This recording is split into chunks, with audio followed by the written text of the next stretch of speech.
Assalamu alaikum, урматтуу мекендештер. Бүгүн 7 март 2022 жыл. Өзгөн шаарындабыз. Өзгөн шаарында базарда Айыл банкта доллар 97,2 болот экен.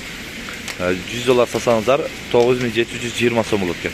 Ал эми 1000 рубль сатсаңыздар 750 сом болот экен Айыл банкта. Андан кийинки эле Финанс Кредит банкта доллар 96,50 болот экен. 100 доллар сатсаңыздар 9650 сом болот экен. Ал эми рубль 1000 рубль сатсаңыздар 700 сом болот экен. Бүгүн акыркы күндөр негедир ошондой болот. Биз деле бир аз акча келди эле Россиядан дагы. Алайын десек эле рубль жок банктардачы. Анан сом алайын десең 700 сом. Ыңгайсыз болуп калат экен да. Алар андан кийин Бакай банкта доллар 97 болот экен. 1100 доллар сатсаңыздар 9700, ал эми евро 106, 1 евро 106 сом болот экен. Рубль 1000 рубль сатсаңыздар 750 сом экен Бакай банкта.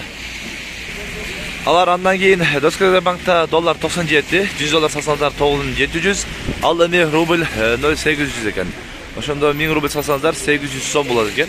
Бүгүндө курс валюталар ушундай болот дагылар. Андыктан каналга каттала кетсеңиздер, буюрса биздин каналдан валюталардын бүт бааларын билип турасыздар. Андыктан каналга каттала кетсеңиздер. Өз оюңуздарды дагы комментарийга калтырып коюңуздар. Тынчтыкта, амандыкта болуңуздар.